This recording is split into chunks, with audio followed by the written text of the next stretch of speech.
Bonjour, c'est Benoît, je vais te parler de vêtements qui me passionnent. Aujourd'hui, on va voir 15 choses à ne jamais faire avec tes vêtements.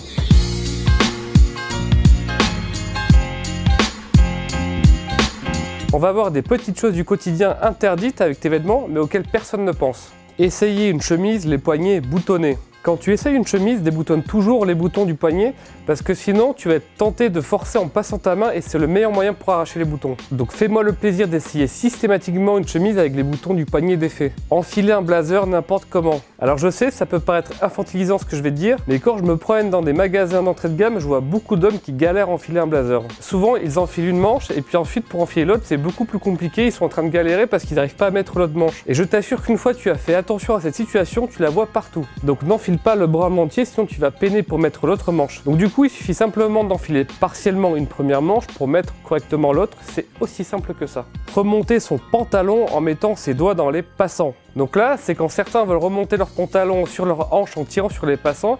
Et si tu vas arracher tes passants, ben vraiment fais ça, ça va très bien marcher. Donc pour éviter ça, il suffit simplement d'agripper ton pantalon à la ceinture et de le remonter et ça marche très bien. Porter un sac en bandoulière avec un blazer ou un manteau qui a du padding. Alors celui-là, il n'est pas évident parce que la solution parfaite n'existe pas vraiment. Pour rappel, le padding, c'est cette espèce de matière rigide qui structure tes épaules de costume et de manteau. Et le problème avec les sacoches en bandoulière, c'est qu'elles flinguent le padding de tes manteaux et de tes vestes. Donc théoriquement, il faudrait que tu portes ton ordinateur dans une serviette ou un briefcase, comme on dit, à une main. Si tu ne peux pas le faire, la solution la moins pire pour ton corps et pour tes vêtements reste de porter tes affaires dans un sac à dos. Et encore, je suis vraiment pas sûr que le padding de ta veste va apprécier deux bretelles qui vont frotter dessus. Le seul moyen de porter une bandoulière avec un costume, c'est d'en choisir un avec zéro padding au niveau des épaules, comme ce que j'ai pu voir au Pity. C'est le genre de silhouette que j'apprécie beaucoup, mais malheureusement, l'offre en France est plutôt fâchée avec les épaules de costume n'ayant pas de padding. Et au-dessus, il faut que tu arrives à trouver une parka ou un par-dessus sans padding, mais là, heureusement, c'est plus facile à trouver. Penche-toi sur une parka type fishtail ou une field jacket si ton contexte pro le permet, ou sinon, tu prends un bon vieux par-dessus type Mac ou trench.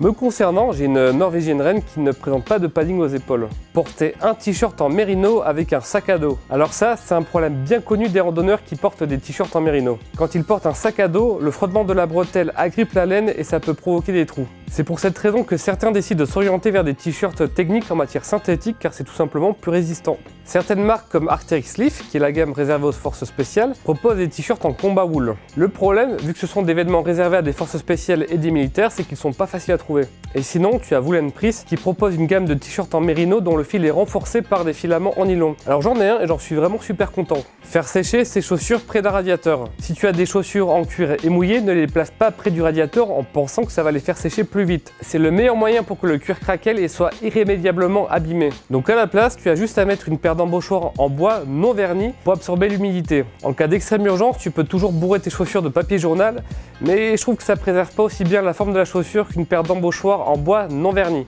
Et fais gaffe, si ta semelle est en cuir et humide et que tu laisses sécher ta chaussure normalement, donc posée comme ça, des moisissures peuvent apparaître ici. Donc fais sécher ta chaussure posée sur le côté comme ça, puis pendant 2-3 heures, ensuite tu changes et tu la mets comme ça, c'est tout. Faire du vélo avec un pantalon en flanelle. Bon là c'est malheureux, mais la flanelle de laine est une matière qui résiste mal au frottement appuyé. C'est exactement ce qui se passe lorsque tes cuisses frottent contre la selle. Donc pour faire du vélo, prends un pantalon techwear chez Mission Workshop ou Outlier, ou sinon tu peux prendre un chino en coton ou un jean bien costaud. Conduire avec un blazer. C'est le corollaire du point précédent. Les frottements contre le siège ne sont pas ce qu'il y a de mieux pour ton blazer en laine, sans parler de la question du confort. Alors évidemment, si tu conduis que quelques fois par an avec un blazer, ça va. Mais si c'est tous les jours pour aller au travail, pose ton blazer à côté de toi. Enfiler un manteau avec une veste fermée en dessous. Si tu portes un blazer fermé, ouvre-le quand tu enfiles un manteau parce que sinon il va pas arriver à bien se placer sous le manteau. Et sinon, dans les cas extrêmes, ça peut trop tirer dessus et le découdre. Donc, garde toujours ton blazer ouvert sous ton manteau. Prendre un pantalon en laine serré au bassin. La laine est une matière qui résiste mal aux tensions permanentes contrairement à un denim. Donc si tu prends un pantalon en laine serré à la taille en pensant qu'il va se détendre, ça va peut-être arriver, mais par contre ça va considérablement le fragiliser et l'exposer à un risque de déchirure. Enlever une chemise sans la déboutonner. Alors ça c'est le truc qui m'a le plus étonné, mais j'ai parfois observé certains hommes qui enlèvent leur chemise sans la déboutonner comme si c'était un t-shirt.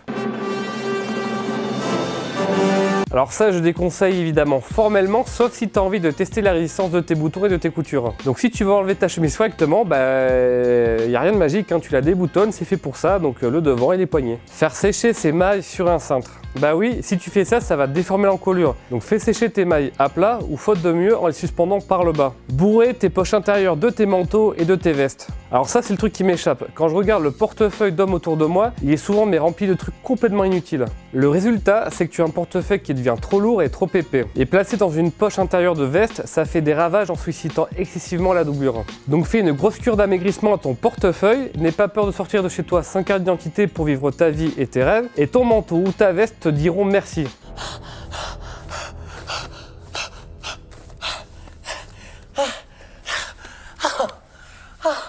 Thank you, Benjamin. Ne pas utiliser le loop de ta veste pour la suspendre. Si tu regardes bien tes blazers et tes manteaux, tu as comme un espèce de petit ruban cousu au niveau du col, ça s'appelle un loop et ça sert à suspendre ta pièce correctement. Car sur un porte-manteau, si tu poses ta veste sur le crochet au niveau du dos, ça peut la déformer. Donc soit tu mets le crochet au niveau de la manche, soit tu utilises le loop pour la suspendre. Bonus, faire une peña en costume. C'est Julien, notre chef de produit, qui m'a raconté ça. Il avait prêté son costume à un ami à un mariage et le dit ami était dans un état d'ébriété avéré, on va dire. Il a fait une peña avec et boum, ça a craqué le pantalon. Du coup, et surtout en costume, ne t'invente pas une vie de gros fêtard bâillonné. Et ne pense pas que si Daniel Craig fait des scènes d'action en costume, tu peux le faire aussi. Et je crois d'ailleurs qu'il a détruit une bonne trentaine de costumes Tom Ford sur un tournage. Je m'appelle Bond. James Bond. Voilà, j'espère que mes conseils t'aideront à mieux prendre soin de tes vêtements. Si ça t'a plu, mets un pouce bleu, abonne-toi à la chaîne YouTube et inscris-toi à la newsletter pour recevoir de nouveaux conseils. Et moi je te dis à très bientôt, salut!